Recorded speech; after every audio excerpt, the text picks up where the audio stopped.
స్వచ్ఛమైన నాణ్యమైన గౌదర్పార్ పూజా ఉత్పత్తులు www.gaudarpar.com ద్వారా ఆన్లైన్ లో ఆర్డర్ చేయండి. మీ ఇంటిని దేవాలయంగా మార్చుకోండి. నమస్తే రమగారు. నమస్తే జయ. రమగారు, పూజ చేసేటప్పుడు మనసు ఒక్కొక్కసారి పరిపరి విధాలా ఆలోచిస్తూ ఉంటుందండి. మన శాంతి కోసమే మనం భగవంతుడి దగ్గరికి వెళ్తాం, భక్తితో వెళ్తాం, ప్రతిరోజు పూజ చేసుకుంటాం. కానీ అక్కడ కూర్చున్నా కూడా మనసు లొంగదండి. ఒక్కొక్కసారి ఏవేవో ఆలోచనలు వెంటనే అనిపించేస్తుంది మనకి. అమ్మో, ఏంటి నేను దేవుడి ముందు కూర్చొని ఇట్లా ఆలోచిస్తున్నాను, మనసుని ఎందుకు నేను లగ్నం చేసుకోలేకపోతున్నాను అట్లా అనుకుంటాం కదా. ఎట్లా అండి ఫోకస్డ్గా ఉండటం పరిపరి విధాల పోతోందంటే ఏదో కష్టమో ఇబ్బందో తీరందో, ఏ రకంగానూ ఆ తీరడిందుకో అవకాశం లేనిదో అయ్యుండొచ్చు. లేదా మనకే ఏవో మహత్వాకాంక్షలు, అదేదో కావాలి, ఇదేదో కావాలి, అలాగైపోవాలి, ఇలాగైపోవాలి, అవి కూడా అయ్యుండొచ్చు. ఈ పూజ అనగానే జయ, మనసు లగ్నం చేయటము ఇవన్నీ తపస్సులో సాధ్యపడతాయి. పూజల్లో కొంచెం తక్కువే ఉంటుంది. పూజ అనేసరికల్లా ఎన్ని రకాలు ఉపకరణాలు, తపస్సు, ధ్యానము, మెడిటేషను అనుకో, నువ్వే ఎక్కడో చోట కూర్చుంటావు అంతే కళ్ళు మూసుకుని. పూజ అనగానే దీపం కావాలి, ఒత్తులు కావాలి, నూనె కావాలి, పువ్వులు కావాలి, అక్షతలు కావాలి, దేవతా మంత్రం శుభ్రాలు, అవునా? మళ్ళీ పండో ఫలవో పాలో ఏదో నివేదన, శుభ్రం, ధూపం, హారతి, కర్పూరం, తాంబూలం, ఎన్ని రకాలు. ఇన్ని వస్తు సంచయమే చాలా ఉంది కదా. అవి ఇవి తెచ్చి పెట్టుకోవటం. అవునవును. ఇవన్నీ తెచ్చి దగ్గర పెట్టుకున్నాక ఒక్కొక్కటి వినియోగం చేయాలి కదా. ఈ వస్తువులన్నీ వినియోగం చేయాలి. ఈ ఈ క్రమంలో బుద్ధి పరిపరి విధాల పోవటం లోక సహజమైన సంగతి. అదేమిటో మనకే పోతుందని మనం అనుకోకూడదు. అన్నీ పెట్టుకున్నాక అయ్యో కర్పూరం మర్చిపోయాను అని లేచెళ్తాం. ఈ 4 వచ్చాక పొయ్యి మీద పాలు గిన్నె వదిలేసామో, లేకపోతే ఇంకోటో గుర్తొస్తాయి. పిల్లాడు ఏడుస్తాడు, ఎవరో పిలుస్తారు, ఫోన్ వస్తుంది, కాలింగ్ వెళ్ళిపోతుంది, మనిషి వస్తారు. ఇన్ని రకాలు ఉన్నప్పుడు డైవర్షన్స్ సహజమైన సంగతే కదా. అయితే ఇంకా మనం ఏదైనా స్తోత్రం చదువుతున్నప్పుడు కూడా మనకి డైవర్షన్ వస్తుంది. ఒక్కోసారి అన్నీ ఏర్పరచుకుని కూర్చున్నాక ఆవలింతలు వస్తాయి. ఏదైనా చదువుతూ ఉంటే ఆవలింతలు రావు, వస్తాయి. పూజ మధ్యలో ఆవలింతలు వస్తాయి. ఏవేవో ఆలోచనలు వస్తుంటాయి. ఇక్కడ ఇట్లా చేస్తూనే ఉంటాం అని ఎక్కడో బ్రెయిన్ వెళ్తూ ఉంటుంది. అంత పెద్ద తప్పు కాదు చేయాలి, ఒక మాదిరిగా తప్పు అంతే. దీనికి పద్ధతి ఏం చెప్తారంటే, దీపారాధన చేయండి మొదట. వీళ్ళు జనం ఏం చేస్తారంటే మొత్తం సామాగ్రి అక్కడ చేర్చుకుని స్తోత్రాలన్నీ చదువుకుని దీపాలు పెడతారు. విధానం ఏమిటంటే, మీరు శుభ్రం చేసుకోవటము అన్నీ చేస్తారా, మిగిలిన వస్తువులు ఉన్నా లేకపోయినా తొలుత దీపం పెట్టేయండి. వంట చేసుకుంటూ స్తోత్రాలు చేసుకుని పూజ దగ్గరకు వస్తారు కొంతమంది. నేను కూడా చేస్తా అదే పని. దీపం పెట్టి స్తోత్రం చేయండి. దీపారాధన చేసిన తర్వాత చేస్తే మీకు 70% శ్రద్ధ ఉన్నట్టే. అమెండ్మెంట్ అనుకోవద్దు, దీన్ని సహజంగానే చెప్పబడింది. మన మహాభారతంలో భీష్ముల వారు ధర్మరాజుకు ఉపదేశించిన వాటిలలో ఇది కూడా ఒక ధర్మంగా ఉంది.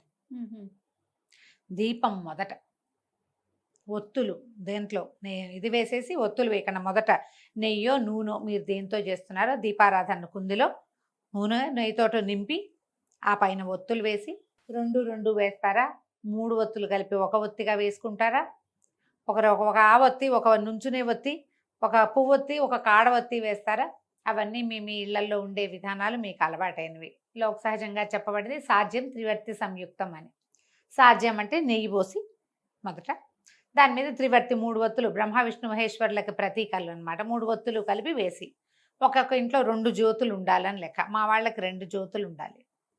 అందుకని నేను 2 ఒత్తులేమో అడ్డంగాను, ఒక ఒత్తి నిలువుగాను వేస్తాను. ఎవరి పద్ధతులు వాళ్ళవి. మీ ఇళ్లలో ఏది ఉంటే అది. దీపం పెట్టి ఆమెన మీరు అన్ని వస్తువులు జాగ్రత్తగా ఏర్పరచుకోండి. వంట చేసుకోండి, వంట చేస్తూ స్తోత్రం చదువుకోండి. దేవుడి దగ్గర కూర్చున్నాక మీ మనసు పరిపరి విధాల పోతూ ఉంటుంది.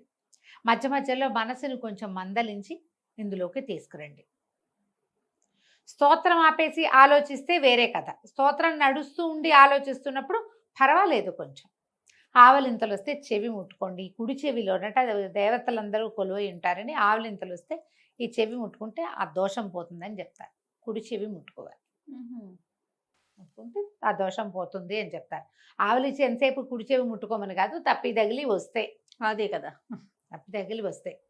ఇప్పుడు ప్రధానమైనది ఏంటి, ఎంతో కొంత ఒక నమ్మకంతో ఒక విధానాన్ని అవలంబిస్తున్నాం మనం. నమ్మకము విధానములో మార్పు లేనప్పుడు చిన్న చిన్న డిస్ట్రక్షన్స్ వచ్చినా అది పెద్ద తప్పిదంగా నాకేదో నెత్తని చేస్తాడు భగవంతుడు, పగ తీర్చుకుంటాడు అనుకోద్దామా. భగవంతుడు ఏమిటి, ఆయన ఏమైనా డానా మన మీద పగ తీర్చుకోవడానికి? అలా ఎందుకు చేస్తాడు? మనుషులకి సహజంగా ఉండే దౌర్బల్యాలని భగవంతుడు క్షమిస్తాడమ్మా. సహజ దౌర్బల్యాలు, మనకు ఆవలింతలు, తుమ్ము, అవి అలాంటివి మనం ఆపుకోలేము. అవునవును కదా, దాన్ని ఆయన ఏమండు. నువ్వు చేయవలసిన విధానం మాత్రం చెయ్యి. ఏదైనా ఆలోచన పోయినప్పుడు ఒక్క నిమిషం ఇది ఆపి అదేదో ఆలోచించుకుని అప్పుడు ఇటు రావాలి. మళ్ళీ వదిలేసి మళ్ళా దారిలోకి రండి. చాలామంది అడుగుతారు, పరిపరి విధాలు పోతుంది, పరిపరి విధాలు పోతుంది అని. మనం మెడిటేషన్ కూర్చుంటామా, ఓంకారం అదే చేస్తాం. ఓంకారంగా పోతుంటుంది, ఐడియాలుగా పోతూ ఉంటాయి, వెళ్ళిపోతూ ఉంటాయి. అస్సలు ఒక 5 నిమిషాలు కూడా కళ్ళు మూసుకొని కూర్చోలేమమ్మా. చాలా కష్టం. వీటికి ప్రాక్టీస్ పెట్టుకోండి. నా ఐడియా, నేను చేసేది చెప్తున్నా మీకు. 9 minutes ఇన్ అండ్ అవుట్ చేయాలి, నా లెక్క చేయాలి. 9 నిమిషాలు. ఇప్పుడు నేను వాచ్ లేకపోయినా 9 నిమిషాలు ఇన్ అండ్ అవుట్ చేయగలను, అలవాటైపోయింది నాకు.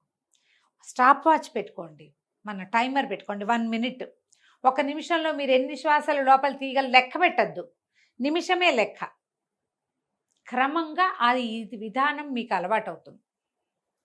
ఆ పూజలో కూర్చున్నప్పుడు కూడా గాఢంగా శ్వాస తీసి వదిలిపెట్టండి. ఎప్పుడైతే మీ మనసు బయటికి పోతుంది అనిపిస్తుందో ఒకసారి ఇన్ ఫుల్గా పూర్తిగా మంచి గాఢమైన శ్వాస తీసుకుని వదిలిపెట్టండి.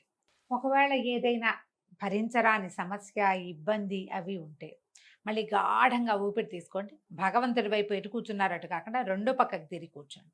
ఒక్క నిమిషం పాటు నిట్టూర్పు వదిలిపెట్టండి. అని వదిలిపెట్టేస్తే సగం ప్రెషర్ లోపల నుంచి వెళ్ళిపోతుంది. అనుభవిస్తే కానీ అది తెలియదు. నిట్టూర్పుతో అమ్మా అనుకుంటే మనకేదో ఫ్రీగా ఉన్న ఫీలింగ్ వస్తుంది. దేవుడా అనుకుంటే కూడా బాగా గాలి తీసుకుని సాదాగా గాలి వదిలి మనం పూజలో పడచ్చు. మీకు భరించరాని ఇబ్బంది ఉన్నప్పుడు గాలి తీసుకోవటం 2-3 సార్లు నిట్టూర్పులు వదిలి రిలాక్స్డ్గా ఫీల్ అవ్వడానికి ప్రాక్టీస్ చేయండి.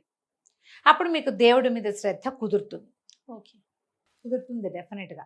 ఒకవేళ అలా కూడా సాగట్లేదు, ఈ స్తోత్రం ఆపేసి ఒక 5 times ఒట్టిగా ఓంకారం చేయండి. గాఢంగా శ్వాస తీసుకోవటం, లెంగ్దీ ఓంకారం, అది కూడా పనిచేస్తుంది. ఆ పూజ కాస్త ముగించి మీరు ఏం చేయదలుచుకున్నారో అది చేసుకోండి.